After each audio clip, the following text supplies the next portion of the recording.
Mic check? Mic check? Yes. Thanks, Jess. Steps are open.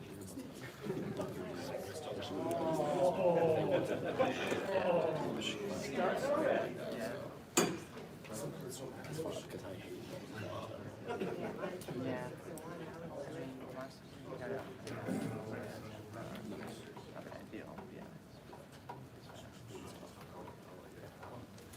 For the name.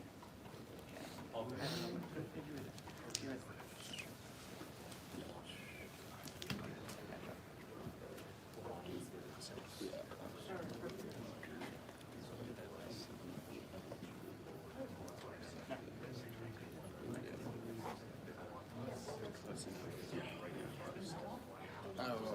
Wait. No, I've definitely seen it. Yeah. Oh.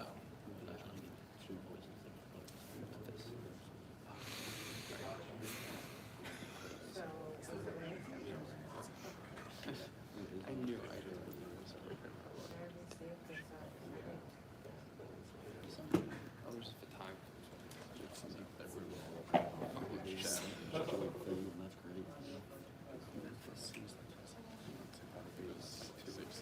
No, no, not that. It's the mom, John. No, he's the job. Yes. I was in John. I saw it.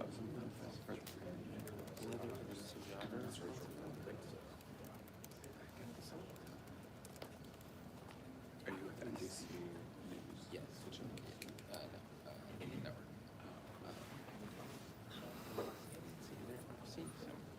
I've seen it. Yeah, fortunately it does.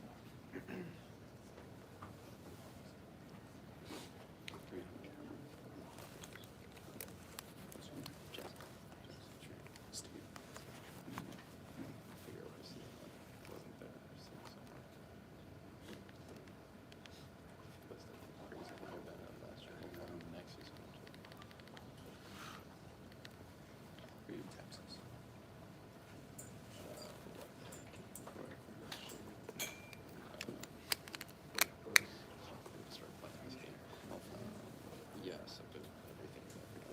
That shit on me, yeah. I'm maybe I just see the background of the press conferences. I think that I was wondering being caught on camera and then realizing it midway. Instead of just running out to a fucking I turn back around. So far.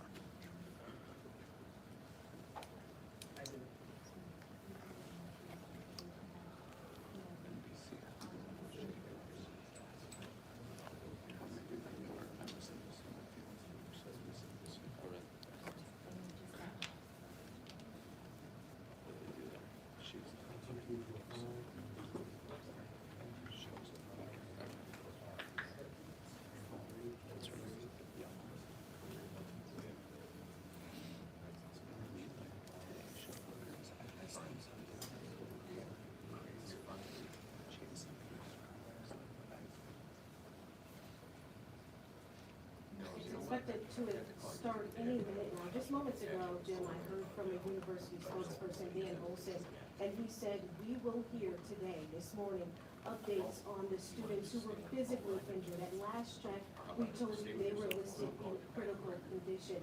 At least 4 of them we know underwent surgery, so we will learn more about their progress. Olson says we will also have what he calls, quote, high-level updates from members of law enforcement. And a lot of folks that we heard from at the vigil last night told us they want to know why. Why did this happen? How did the shooter purchase his gun? Why was he targeting MSU if, as members of law enforcement have told us, that 43-year-old shooter had no ties to the university? So again, we will hear high-level updates from members of law enforcement. And also, we will learn about the next steps for the university. I spoke with professors who have taught on this campus for years, and those professors that I heard from say they're supposed to return to class on Monday, but members of their staff are concerned, they're still concerned about the students, and wondering how do they walk back into the classroom on Monday after what happened here today. So part of that update will be outlining what is next for Michigan State University, as well as talking about the different counseling services that will be provided.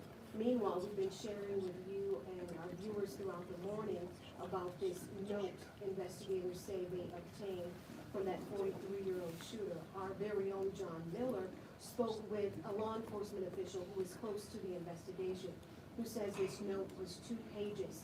And the 43-year-old started the note with an introduction, saying his name was Anthony McCray. He also goes on to say, I will be shooting up MSU, and he says another team will finish the city of Lansing, but that's not all. There are also targets in that note, so it's unclear if the members of law enforcement that we hear from any moment will talk about these targets. We do know one target was a warehouse, the other an employment agency, a discount store, and a church. As you can imagine, all of this is difficult for folks who are still coping with what happened here Monday night. Alumni who returned to the campus for homecoming, some saying, myself included, never thought they would be back on campus to cover a mass shooting. Jen and Erica.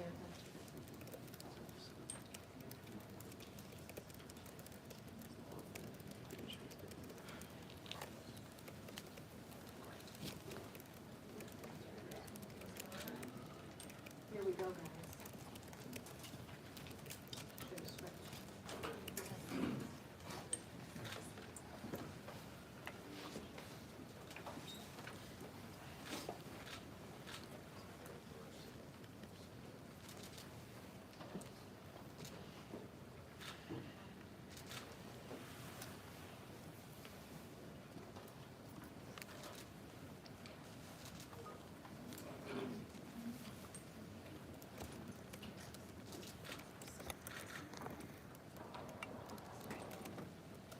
Good morning, everyone. My name is Teresa Woodruff, and I serve as the interim president at Michigan State University.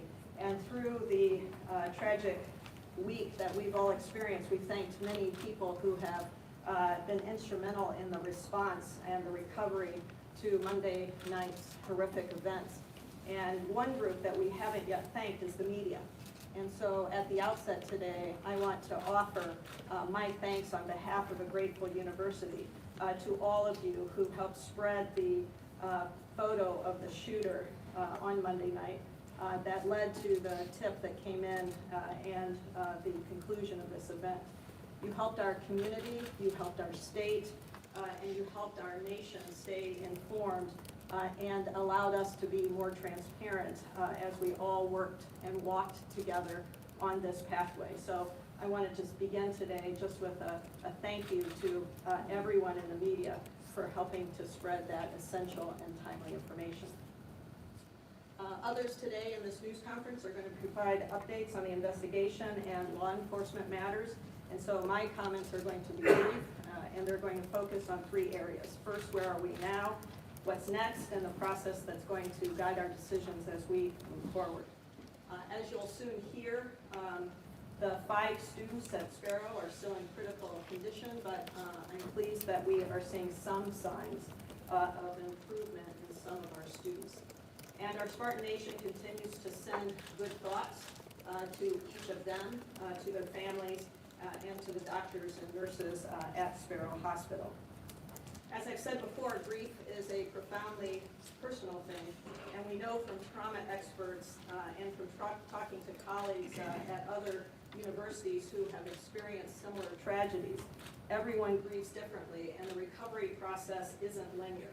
So each member of our campus will have different needs, and our focus is on providing as much flexibility as possible in supporting the diverse needs of this campus community. So as we move forward, I ask the campus and everyone in our Spartan community and extended family as represented here to provide empathy and grace. And the knowledge that each person's support may be different, and we will be considerate of that. I'm extremely grateful for the quick actions that we've had pulling together the many counseling and support services this week. We know that many in the community will continue to need services for months to come, and that some haven't reached out yet. But I am encouraged that, and can report that hundreds of students have already utilized our counseling services that were provided at the Hannah Community Center or in our residence halls.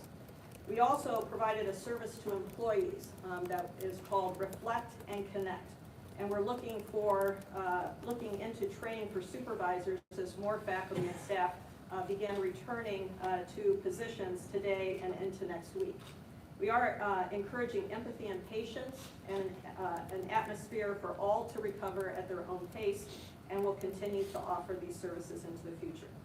Today, MSU is resuming standard operations after 48 hours of being in modified operations. While we are returning to standard operations, classes remain suspended through Sunday. This standard operations means that the university offices are open, but in this case with wide latitude provided to supervisors across our university network. The two buildings, Berkey, remains closed for the remainder of the semester. The second building, the Union, is still being evaluated for decisions to be reported later. FBI Special Agent in charge of Michigan, Jim Taraska, will report in just a moment on access to those buildings for students, faculty, and staff who still have materials that are present in those spaces. Leaders across campus have been meeting with a variety of groups that have been impacted, from our families of those that we have lost, as well as those who are bravely recovering at Sparrow. We've also been talking with our students, faculty, and staff who are in the class of the shooter in Berkey Hall, and the employees who were in the Union on Monday night. We are listening and we are supporting at all levels. Our core leadership team is meeting daily, and we will continue to do so to prioritize the needs of campus. We want to be supportive not only of our campus, but we understand that the community is involved, and we want to give people the confidence to re-engage and stay engaged as we come together. Our alumni network, over 500,000 Spartans strong, are contacting us and wanting to get involved. They are generously donating their time and items that can be helpful to the community, including 15,000 candles last night, as well as flowers that were associated with our vigil. For those who want to give in a way that can support MSU at this time, we have set up a fund called Spartan Strong Fund, and you can find that on the MSU website. And Chief Lynch has also told me of the many people who have dropped off food and other items to our MSU PD, and we are all very grateful for that outpouring of love and support, and as I understand it, we're out of kitchen space at this point. So we thank you for that outpouring in so many ways. We know as a campus that we have hard work ahead of us. Moving forward won't be easy. Unfortunately, others in higher education have been through this, and we are connecting in ways that through these shared experiences, we will have ideas about how we can evaluate our best plans forward. And as we move forward from today, we will work together to make informed decisions and lean on each other. None of us have all the answers, but we do have each other. So at this point, I'd like to turn this briefing over to our Chief of Police and Adjunct Professor in our School of Criminal Justice, Marlon Lynch. Marlon? Thank you, President Woodruff. Good morning.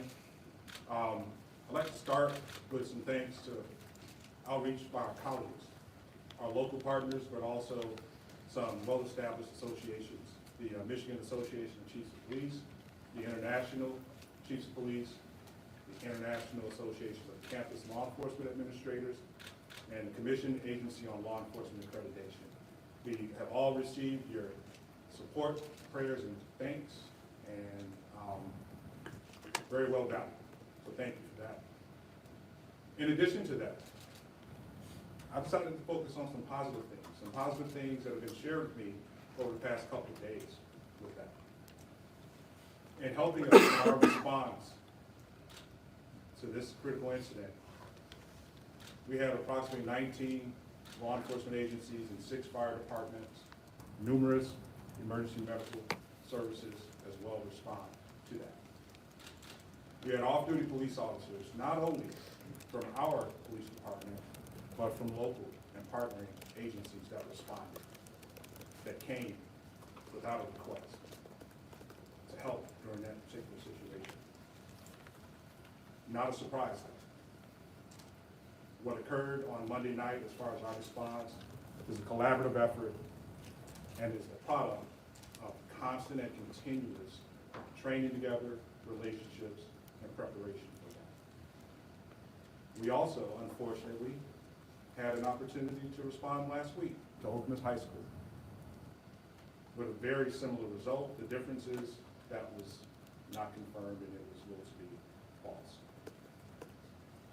So just imagine the stress put on the first responders responding to a situation at Okemos High School that we take very seriously until otherwise notified. And then just a few days later, responding to this incident here. We have to recover too. We have to heal.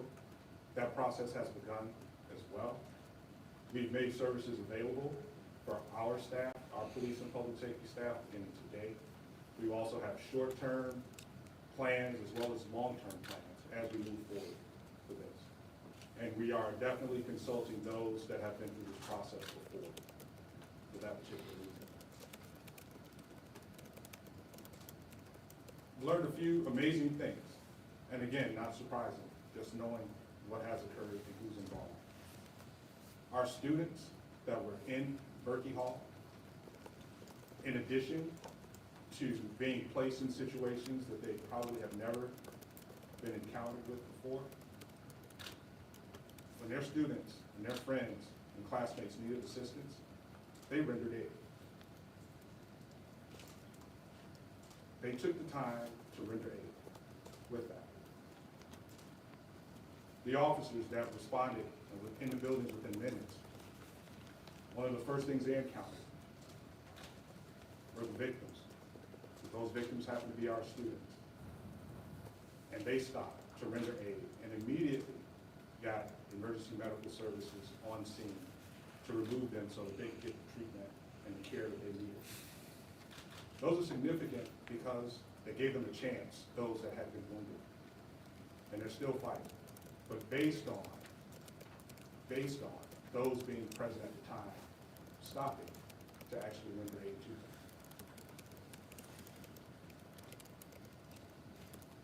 The dispatchers.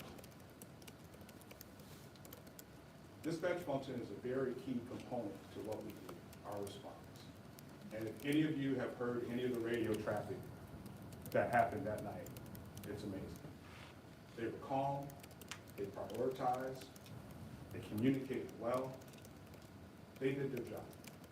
They did their job extremely well, extremely well. My point in this is to say that it's not based on an individual. We all have roles. When it comes time to actually do what you've been trained to do, it happens. And there's a caring component as well. Some very selfless in stopping to assist when they could have easily just run out of the building themselves. And there was nothing wrong with that at all. That's part of how they're actually trained. Our students, they have the opportunity to receive that training at Run, Hide, Fight. And unfortunately, some of them during their high school years, middle school years, think about the generation that's here now. They've had to go through that. They've had to go through that. So I found that positive to be able to communicate that with that. Those are some stories that need to be discussed as well. And hopefully that is actually what takes place, which some has already done that, but I think we needed to take a moment to actually state that, the appreciation for that. So what we will hear now will be updates In addition to the Michigan State University Police and Public Safety representative that's here, we will also have Lansing Police Department, Michigan State Police, as well as the FBI, come with updates. And again, we appreciate your presence here with that. Deputy Chief Robinson.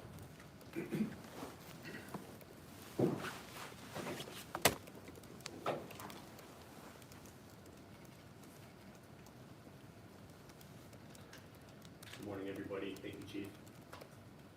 I want to begin by, again, honoring the victims, our students. As a father, I cannot imagine what all the families continue to go through. The past few days have been so unbelievably difficult for our officers and our community, and we continue to mourn with our community and start the healing process. The vigil last night was unbelievable, the turnout. We want to thank our Michigan State Police partners for providing security at that event, so our MSU police officers could attend and be with our community and mourn together. And that event truly was unbelievable how many people came from all over the country for that event. I'm going to start with some brief updates, and then I'm going to hand it off to some of our law enforcement partners that are here today to offer additional details. We've received questions about the ages of the deceased students. And those are as follows. Ariel Anderson was 19 years old. Ryan Frazier was 20 years old. And Alexandria Verner was also 20 years old. We were present yesterday when they were recognized in the chamber of the Michigan House of Representatives, and that was a very moving experience as well. As the president mentioned, the 5 students in the hospital remain in critical condition. Out of respect for the families, we will not be releasing the names of the victims in the hospital.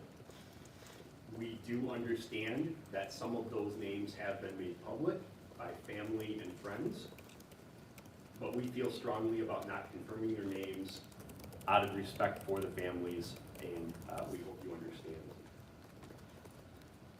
So even though MSU Police and Public Safety is the lead agency in charge of this investigation, the investigation is very complex. It's bifurcated and involves many different agencies. Different parts of that investigation are being handled by different agencies in a very unified and coordinated effort. That unified cooperation between all of the agencies involved and the resources that have been deployed to campus from all over the country, it is impressive. I'll share a few brief updates regarding the investigation, and some of our partners that are here today will elaborate on some of these details as well. We can confirm that the shooter had 2 handguns on his person when he was located. Those handguns are both 9mm. He also had additional magazines and ammunition on his person. Our investigative team did work with our federal ATF partners to trace those weapons, and we have learned that they were purchased illegally by the shooter, but they were not registered. We can also confirm that a note was found on the shooter, and the location that the shooter was located was roughly 3.8 miles northwest of campus. As I said, the Michigan State Police is here today, and they will share additional information about that shooting scene. We want to thank all of our local, county, state, and federal partners for all of their assistance that they've provided throughout this investigation. The investigative assistance that we've received after the initial incident has been absolutely overwhelming as well. As the interim president said, we'd also like to thank the media for being active partners throughout this investigation. Your ability to share our information while understanding the sensitive nature and having compassion for the families is very much appreciated. At this time, I'm going to turn it over to Lieutenant Renee Gonzalez from the Michigan State Police. We will be available for questions at the end.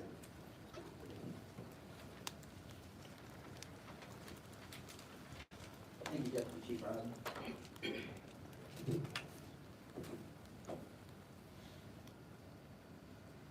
Information I'm going to give out is dealing with the contact that LPD, MSU, LPD, MSP, and our state security officers had contact with the shooter at Lake Lansing and Larch Road. Our detectives responded to Lake Lansing Road and Larch Street, where a subject matching MSU's shooting suspect, Anthony McCrae, was observed walking. What had happened is the LPD officers received a call that subject matching that description was walking down the street. This was on Lake Lansing Road near Larch Street, city of Lansing. Officers made contact, two LPD officers made contact with the shooter, approximately 20 feet from McCrae. They exited their vehicle, ordered him to show his hands. However, he produced a weapon and then killed himself. It does appear that from the body-worn camera that McCrae did not verbalize anything to the officers prior to him shooting himself, or taking his own life. Once they had waited for two additional state security officers to arrive on the scene, they walked up to the shooter who was laying on the ground, cleared the scene for their safety, and then started life-saving efforts on him. However, he was declared deceased at the scene. After that, two other state troopers also showed up on scene.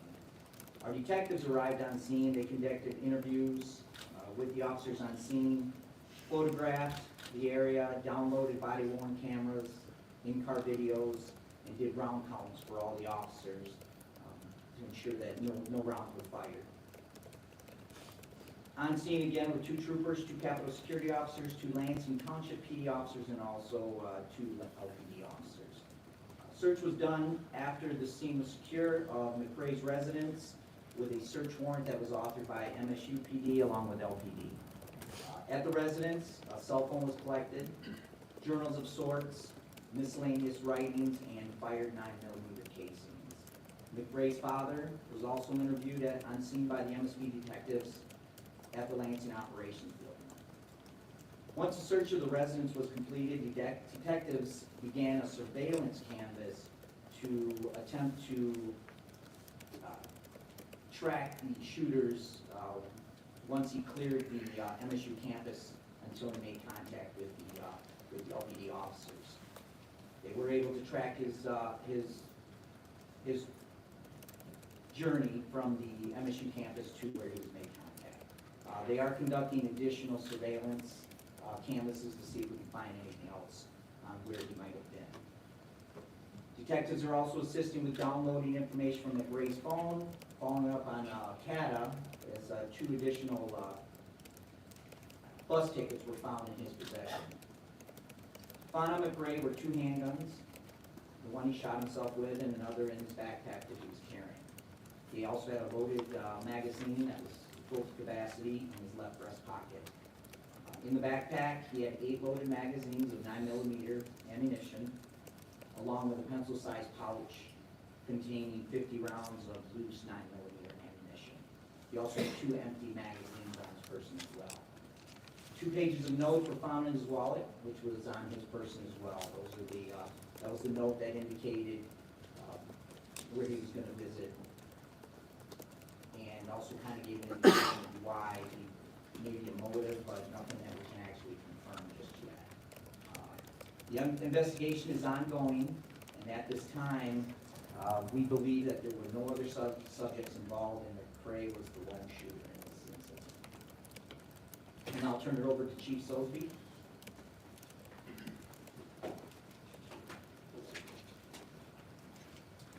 Thank you, Lieutenant. Good morning, everybody. My name is Elder Sosby. I'm the Chief of Police in Lansing. I want to start by saying that the Lansing Police Department, through Mayor Shore's office, is assisting in this investigation as much as possible to make sure that we have complete closure in this incident. I want to start by giving my condolences to the family of the victims of this tragic incident. Being a father of a son who is recently accepted to this great university, I can't even imagine the pain that the families are feeling right now. I want to thank the officers who responded without pause to this critical incident. Many of those, as has been mentioned before, were off duty and dropped everything they were doing to come assist to make sure that there were no more losses of life and to prevent this tragedy from getting any larger. I want to thank the citizens who, along with the media's help, saw something and said something. Without them, we may not be in this position here today. I'd like to clear up just a few things, a few topics of misinformation that we have been asked about either the accused McRae or the address, the Lansing address on House Street in the city of Lansing. LPD has not responded to any welfare checks for Anthony McRae. There was a welfare check at the address on House Street on February 5th that was not related to the accused. And LPD has not been called in any way to any shots fired at this address. The call history for the accused in this situation is very limited, but I will share this with you now to hopefully avoid any questions in the future. Starting back in 2005, McRae was contacted for a larceny complaint by the Lansing Police Department. 2006, a traffic violation. 2007, a traffic violation. 2007 again, another traffic violation. And in 2019, he was arrested by the Lansing Police Department for a CCW, which is a carrying a concealed weapon, which he was arrested for. And for that case, that weapon is still in Lansing Police Department custody.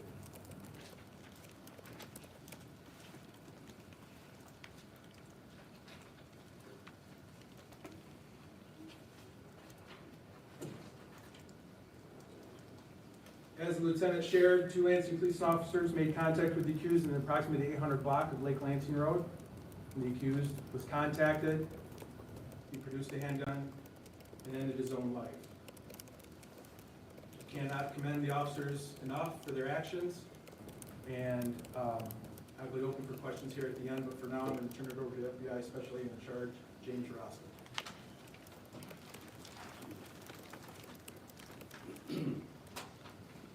Good morning. I will start off by thanking the press as well. Over the last few days, I've gotten to know quite a few of you as we just talk offline and actually socialize while this event continues. So, all you, thank you. You've been very supportive, and I appreciate that. So to our folks. So today at Berkey Hall, we'll continue meeting with students and staff to return their personal items that were left behind. So that process essentially will begin at 10, and the students can show up. They will meet with our victim specialists and agents, and not only will they be able to get their items back, they'll be able to meet with our victim specialists for mental health support. Not just FBI, and we've flown victim specialists in from around the country. MSU has provided victim services as well. Victim specialists are there to meet with the students. U.S. Attorney's Office, Western District of Michigan is represented. HSI is also represented. So we have a great cadre of mental health professionals there to support the students. We did the same at Union yesterday. I would consider it a success in that the students did want to sit with our folks and talk. Along those lines, I want to thank the community, especially those who brought comfort dogs yesterday. It went a long way. It meant a lot to students and our folks as well. The comfort dogs, they bring a lot. So thank you to everybody that took the time to do that. The property that will return to them, essentially, it's a pretty easy process. They'll identify what's theirs. we'll return it. For this, those students that don't want to be there, don't want to go in that building, that's fine. Just understand, you don't have to do that. We will get your property to you. You can come, not go in the building, talk to our folks, and they'll get it to you. Or after today, everything that's left over, everything that remains and hasn't been collected, will be turned over to MSU Police Department, so they can coordinate and facilitate getting those items back to you. You have to say about 80% of the students and staff's items were returned. We left, I believe the number is about 18 students that did not pick up their things for certain reasons, whether they couldn't make it or just didn't want to.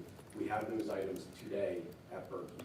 So for those students that didn't make it yesterday, they can go to Berkeley, and again, after today, they can reach out directly to MSU as we start to wrap up. Again, the community outpouring has been amazing through food and just thank yous and handshakes, and that's very, very much appreciated. It goes a long way with all our folks and the whole community. I do want to thank Governor Whitmer and Congresswoman Slotkin for their ongoing support. They've been obviously extremely supportive. They're here at the press conference the other day, and the Congresswoman is, I believe, going to do a site visit today to meet with our folks and the students as well. So we look forward to hosting her. Even after today, the FBI will continue supporting the families of Alex, Ariel, and Brian. It doesn't stop today. Those services we provide, the support we provide will continue. We've met with those families, and we began to build a relationship with them. So we will be there for them, along with all our partners. They have our full support. For the students that remain in the hospital, same thing. They will have the full support of all of the FBI and all the partners here. I just wanted to mention the number for the United Way for additional mental health support. For anybody listening that would like to utilize that, 211. You dial 211, you can get support. So that's just another outlet. There's a lot of resources, so please, for everybody, the students, faculty, the community, there's plenty of resources to help you and help the community recover. So with that, Dr. I'll turn it over to you. Thank you. Good morning.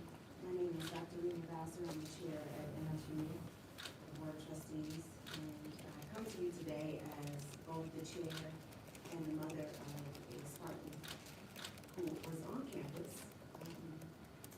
the day that the shooter came and took so much from us, but also took our sense of safety. I have this dual role as I'm going through this with the Spartan community, and it's an identity that allows me to see a lot of empathy in people and a lot of grace, and I'm so grateful to the community who has been supportive in ways that we just couldn't imagine. That evening, my daughter called, and she joked and said this later today. She said, "That's the first time you ever answered my call that fast."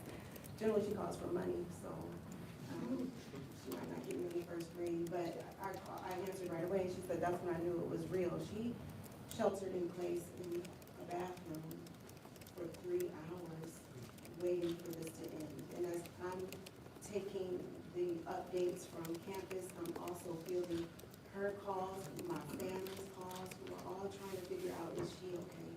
Am I okay? Is everyone okay? I want to commend Chief Lynch. You have organized and coordinated services in ways that I didn't imagine. All these folks coming together to make sure that our Spartan community feels safe has been enlightening in so many ways, but also just reassuring.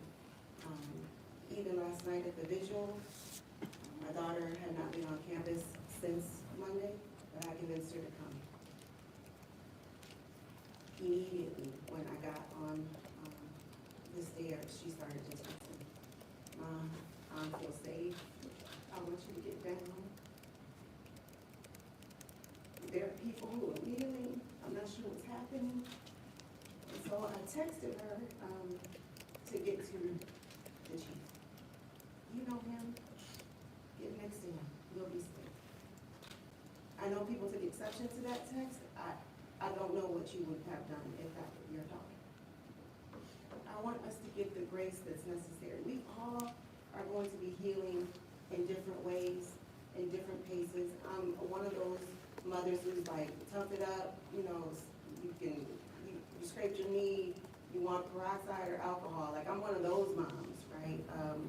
But I'm giving my daughter, who is a kind, low-key, cool kid, a lot of grace. And I want that grace extended to all students, all staff, and all faculty. The board has gone to talk with Ariel's parents, Alexandria's parents, Brian's parents. Heart-wrenching discussions.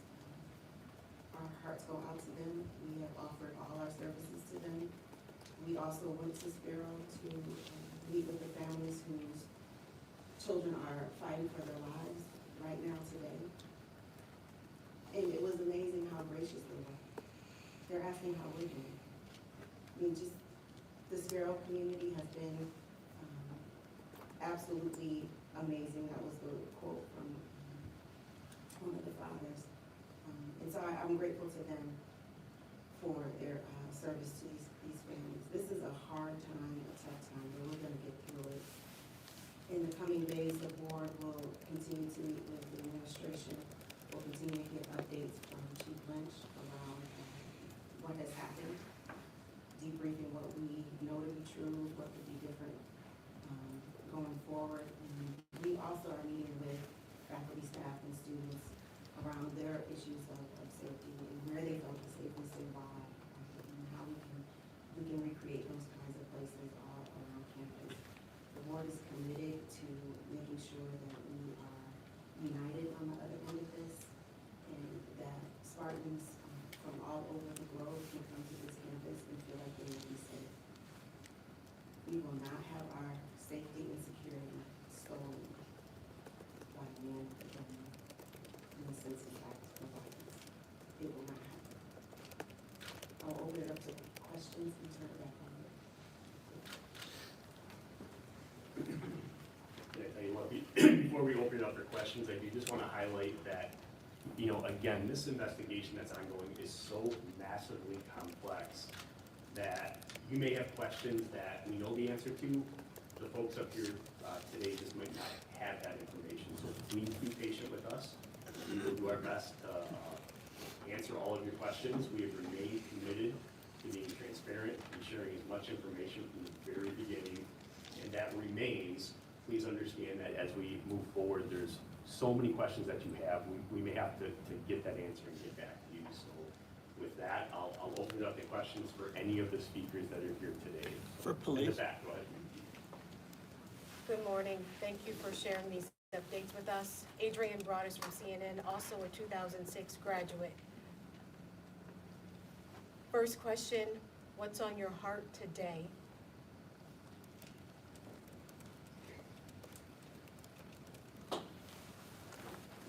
We are a resolute community. So on my heart is what is my task that I accepted almost 2 years ago to return to my alma mater. And I question what attracts me besides my love for MSU. I know why I'm here today. I know why I'm here today. To help be a part of what we have in existence here as a community and what we have in our partnerships. These relationships are not new. These have been in place for years. And the amazing thing is that I'm an alum, Chris is an alum, Eloise is an alum, the sheriff's an alum, the chief of Meridian Township is an alum. We could go on and on with that. We are truly invested in what we have here. And we're going to keep it, but it opens discussions for how we perceive and how we create that environment. It's just not up to us. We're going to have discussions with our community. And this is a societal challenge as well. And real quickly, if you're able to share some of the businesses, for example, the church, the warehouse that was listed in this note, did he have ties to the places that were named in the note?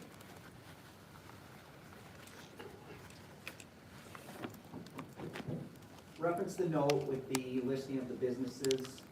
Through our investigation, we found that he had had contact with some of those places.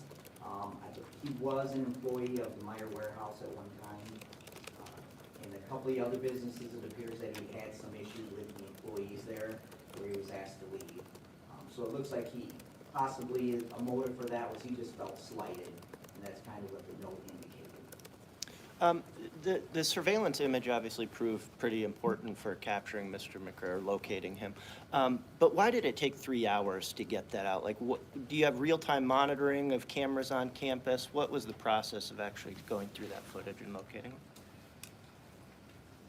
Yeah, that's a good question. You know, we have thousands of cameras on this campus. We've worked recently to enhance that even further. That system is complex, and our investigators immediately began reviewing surveillance footage. It did take them a little bit of time to locate that due to the number and the volume of cameras that we have. And we didn't know what his path was at that point. We didn't know which door he exited. We didn't know which route he took. We didn't know where he went after he left those buildings. When our officers arrived on scene at both of those locations, he had already left the building. We didn't know by which direction, which door, and so we immediately began reviewing surveillance footage. As soon as we located that image, we immediately pushed it out on social media. My understanding is that the caller actually saw it on one of the news stations, and so we've already said this, but we can't thank our partners enough for amplifying that. And then 17 minutes later, we received a phone call through our dispatch center that he was seen. So while I know the timing, they question the timing. This was an ongoing complex incident, and it took a little bit of time to find that image, but we worked valiantly, and I commend our investigators that set their rifles down and turned around and started looking at that video on the computer to locate those images. Do you have real-time capability right now, though, for monitoring? Yeah, I'll let the Yeah. chief. So that's part of our overall strategic plan is we are currently in the process of centralizing all security systems that will accompany or will come with real-time monitoring, which is what you're speaking of, is when an example would be in a situation like that, the location would be identified, the operator would know that that particular location has X number of cameras and begin automatically pulling the cameras up to help with the overall response for that. That's something that's in development. That was an initiative that we announced in the fall with that, and that's currently underway. I want to go back to the state police on the letter, if we may. A couple things. Just want to make sure I understand this correctly. Can you confirm that the letter said, "Hi, my name is Anthony McRae," and later said, "I will be shooting up MSU"? Can you confirm that?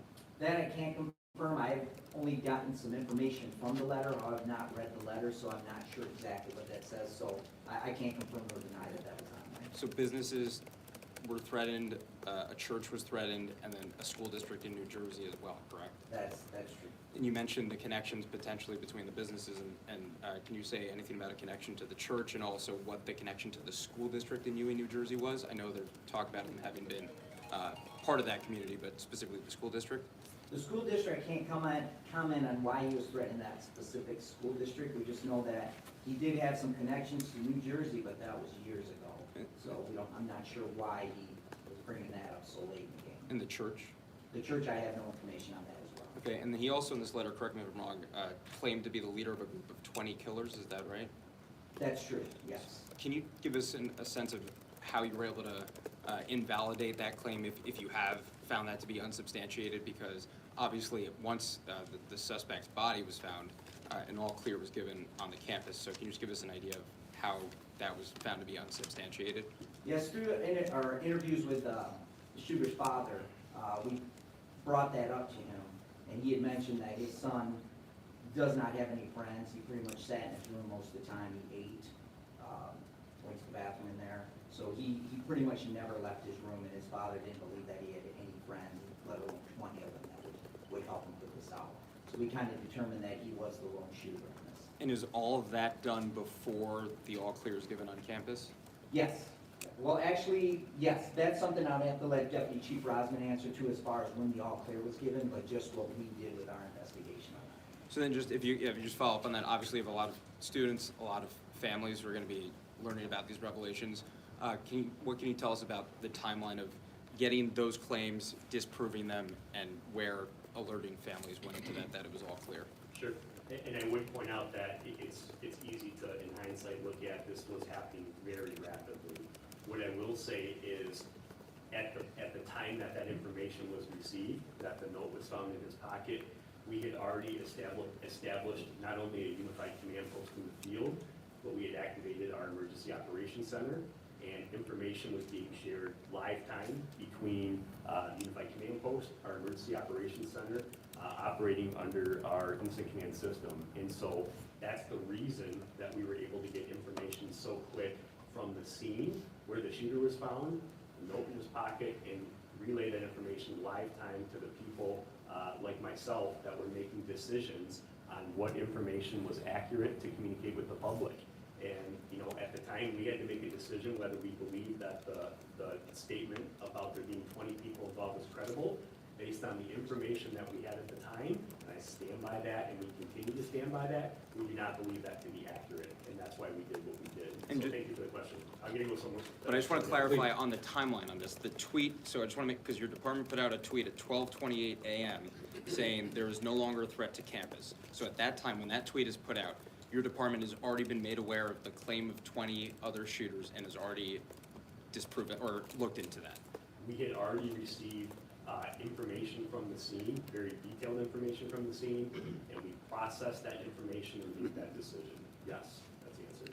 Do we know anything about a motive? In the back, right there. Please, Dan. Quick question for Chief Sosby and then the President. Chief Sosby, will you be releasing the body camera video from the Larch and Cedar Street like you have with previous investigations that are going on? When we are involved in a situation like this, our policy and procedure is to release the video. However, this investigation is being conducted by the Michigan State Police and Campus Police, so we'll leave that determination up to them as to when that. Because you've done it with a couple officer-involved shootings while state police are still doing their investigation. Yes, that's true, and in cases that we do that, we are in full cooperation with the investigating agencies in this case. And then for the President, real quick, Berkey Hall is closed for the rest of the semester. The union's closed for now. What happens after that? Are you going to go through a remodel like Oxford did? Are they going to be completely torn down or rebuilt like Sandy Hook? Or what's the process for that? Our leadership group is meeting, and we're making determinations on the disposition of each of the buildings in real time. So I don't have an answer for that. Question for Police Chief Lynch. I know there's a lot of questions. We're going to do our best to get to all of them. So in the back, and the suit tie. I'm sorry, suit and tie. Yeah, go ahead. Any reaction on the fact that McRae, because of that plea deal in 2019 in the Lansing case, was able to purchase these two handguns? And to follow up on that, rumor going around that he had been turned down for a job at MSU, and that could have been a possible motive. You're coming up. I'll address the second question first, and I'll see if anybody wants to take the first. That is part of the investigation in terms of his connection to MSU. We can find no connection to MSU at this time. He was not a current student faculty staff or a former student faculty staff. We are aware of that claim as well.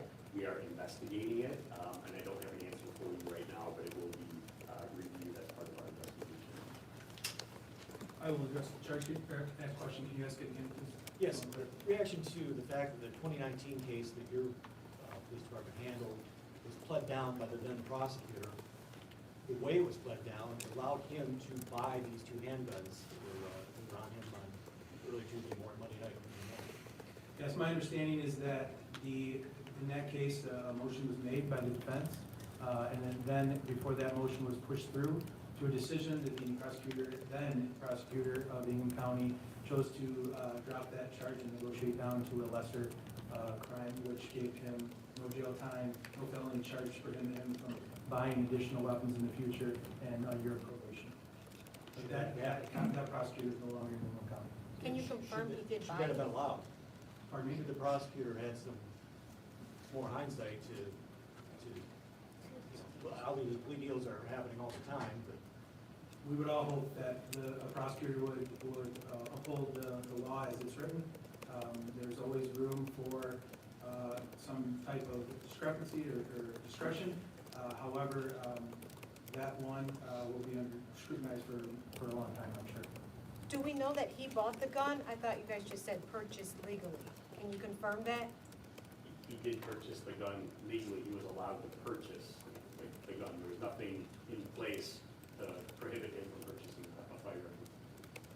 Right at the When New Jersey police put out the statement about the school closures, they indicated that Mr. McRae had a history of mental health issues. Are you guys looking into that? What have you discovered so far in relation to that? I think that's something that obviously we're gonna look at. Obviously, in hindsight, judging what mental illness somebody has is very difficult without some type of formal diagnosis. Obviously, in this case, there appears to be indications that that may be the case. It's gonna be difficult to confirm that, but I think that's a question that we have as well, is if he did have any mental illness and did it play into this particular incident, and we'll be looking at that comprehensively as part of our investigation. Can you share possibly how close you are to his motive? Anything about his motive that you can share with us? Yeah, again, like Lieutenant Gonzalez said, that's a difficult question, and we've said that from the beginning. It appears based on the content of the note that he felt that he was slighted in some way by people or businesses. Did a mental health issue amplify that, or was it a component of that? We're not sure at this point.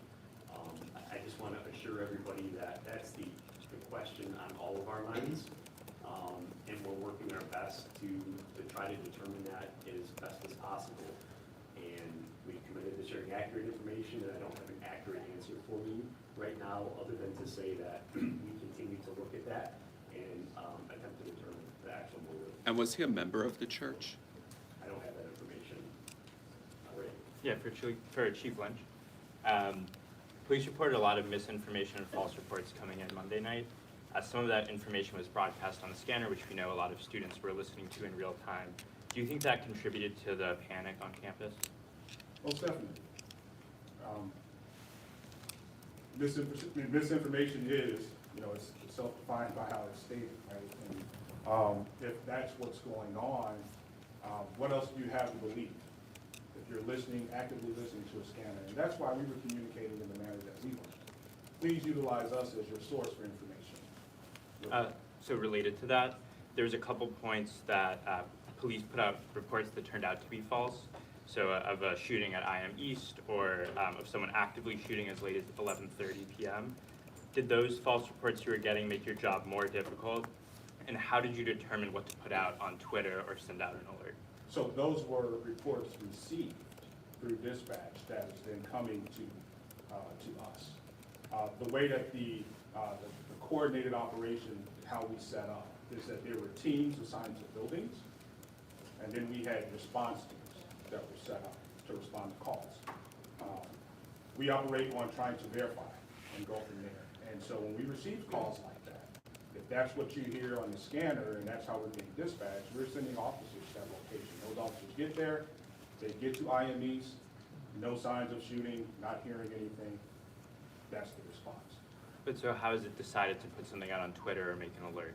Well, we know that there is a scanner that people may be accessing. And so when we have the opportunity to verify or to confirm that it's not true, then we do that. That's part of the overall decision-making process with that. What is the value of doing that at that particular time? And so putting out 11:30 that there was still someone actively shooting was what that alert said. Could you talk about the decision-making for that one? It would have been based on what information that was used at that time to have that decision with that. It's all real time, it's very nimble with that. And that's why we should be the source of information. The professor who led the classroom where the shooting started in Berkey Hall said that there was no way that he knew of to lock the classroom from the inside. Is that the case in classrooms across campus? And is that best practice to not have a locking mechanism. Most K-12 schools, for instance, in these instances, have a mechanism for teachers to lock the classroom doors. Well, I'm not familiar with the statistical information for K-12, but would be the fact is that we have 400 buildings as opposed to maybe 1 or 6 with that. And so the sizes are definitely going to vary with that. Our practice currently is to not outfit each and every classroom with mechanisms like that. There are a couple of reasons why or why not to. That's in the discussion in itself on the advantages, the pros and cons with that. However, those components, these coming days and discussions we're going to have in our community is we'll lead the discussions, but we'll present options. And as a community, we'll decide on how we proceed with different physical security, police officer presence, potentially security officer presence, additional security systems. All of those will become part of it with that. But today, that is not how we're set up in all of our classrooms with that. Chief, you mentioned that students rendered aid to each other. We are hearing reports that possibly one of the students killed acted heroically and tried to take the shooter down. Can you verify those reports? I know it is still very early in the investigation. I couldn't speak specifically to that action with that. Lots of information being fielded at this time.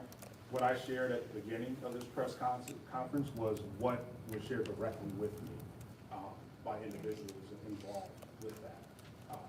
I wouldn't be surprised if that were the case, but at this time, I just couldn't confirm that actually took place. And then a very quick follow-up. I know that you mentioned you are not going to be identifying the 5 students who are still in the hospital. Are you able to confirm that 2 of them are exchange students from China? Is that something that you can speak to? No, not at this particular time with that. We do know that we do have some international students, but couldn't confirm at this time where their home country is. Excuse me. Let's go in the back here before we're on the left. I just wanted to, maybe this is for MSP, you said that you were able to complete his journey from campus to the site where he shot himself. He had all this ammunition that kind of leads you to believe he had plans to do more. I mean, was there any point in there where did he seem in a hurry? Did he stop at other places and kind of contemplate doing something, or was he calmly walking home? It looked like from looking at the video that we did have portions of, that he was just walking home. Where his ending spot at Lake Lansing Large was just around the corner from his house on Howell Street. So it appears that he was just heading home. Where's the church or the warehouse anywhere in the area? Like, did it seem like that was the direction he was going? No, it appeared to us that he was heading home when someone just spotted him from the picture you put out on him. Neighbors have said that they called the cops about hearing shootings at the father's house. Were those not responded to? Or? If you don't mind, is everybody okay if I call on people? Is that okay? I appreciate it. That's okay, sorry about that. A bit orderly. It's okay, I'll come back to you. Right here, the man in the black vest. Yep, I have a question for the president. What do you have to say to students and future students who say that this shooting, the university is tarnished by this shooting? I believe we are a strong community, and we will not allow a single individual to take our university from us. And we heard that loud and clear from many of our students. We are still processing that this is our home, this is our university. Project. Were the 2 handguns purchased after the arrest in 2019? And do you know, or can you clarify where they were purchased? I don't know if we have that information.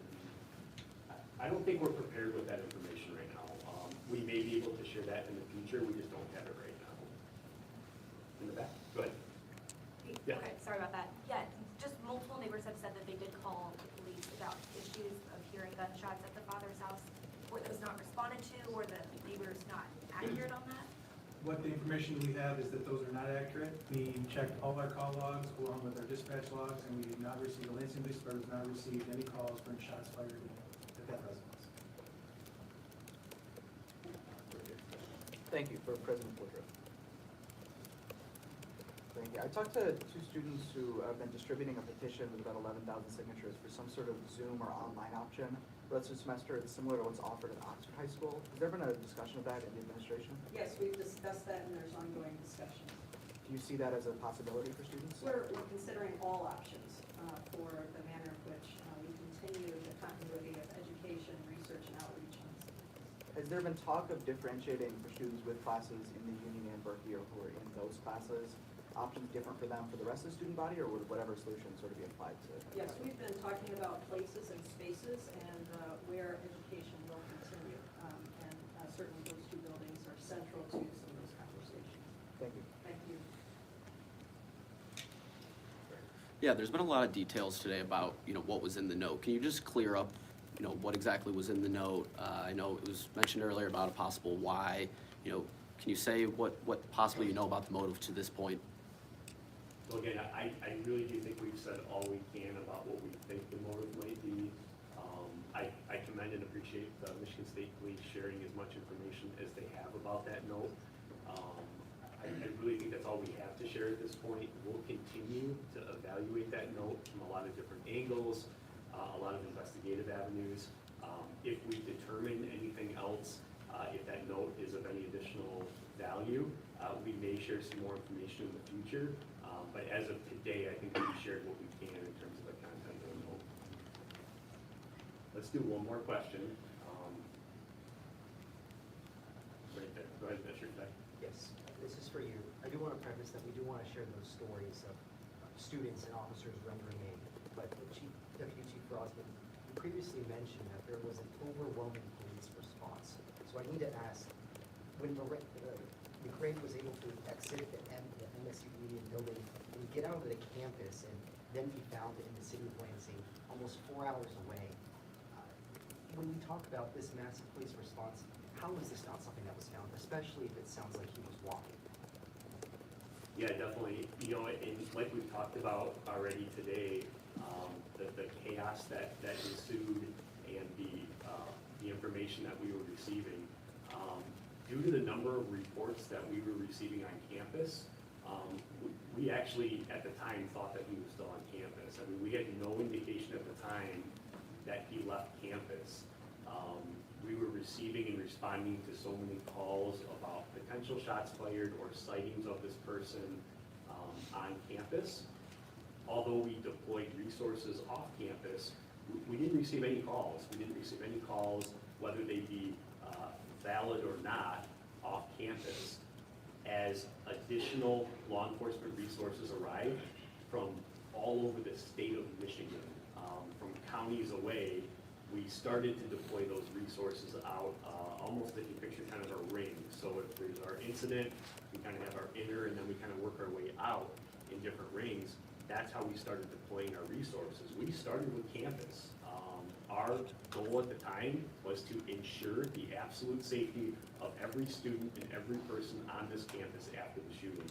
And that's where most of the calls were coming from, and that's what we were really focused on. We had no indication at the time to believe that he was off campus, and especially that far off campus, 2, 3, 4 miles. So working through our unified command post, as resources responded, we started deploying them out further. And when that call did come in, due to that decision, we had resources that were able to quickly respond to that location. I know it's something that, in hindsight, can kind of be questioned. How did he get from point A to point B with nobody seeing him or no law enforcement seeing him? And all I can do is assure you and the community and our students that we were acting on the best information we had at the time, making critical decisions that we still stand by, in deploying our resources in the most efficient and effective way possible to ensure the continued safety of campus, which we did. So even though the calls came out of mainly Berkeley and the Union, which is west, there was never a surrounding of these buildings where these calls were coming out of. Do you believe, it sounds like you're saying there was just a sense of hysteria, it's possible he could have just slipped away? Yeah, and I'll compare it to the Okemos High School shooting or situation, the Hope situation. When that happened, we all thought that was real. When the additional calls came in that there were additional shooting scenes on campus, we thought those were real initially. We responded like they were real. We reacted like they were real. We sent tactical teams and inserted ourselves into those buildings, and our officers, following their training and their drive entered those facilities ready to hunt somebody down and take them out and prevent them from ending any other life. And that's what we did. It took us a while to determine that some of those were false, were hoax calls. So as we were working through that information, we were actively responding to those scenes and deploying our resources. And you know, it took us a while to determine. You heard it. Everybody here, it sounds like was listening to the scanner. I mean, we were listening to the same thing. A lot of those calls sounded real when they went out. We thought they were real, and we responded like they were real, and we were ready to do what we're trained to do. So I do want to say that we all have a lot of questions, particularly me, who, my daughter I was getting a lot of updates about what was happening in real time.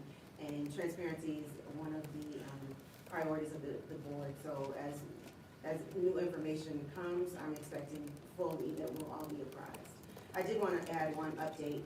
Sparrow has called and let us know that one of our students has moved from critical to stable position. And so I just want you to continue to pray for those families. Pray for the families who will be having services over the next couple of days, or their students who have not made it. They sent their students to Michigan State for a quality, world-class education, and now they are they're holding services for them.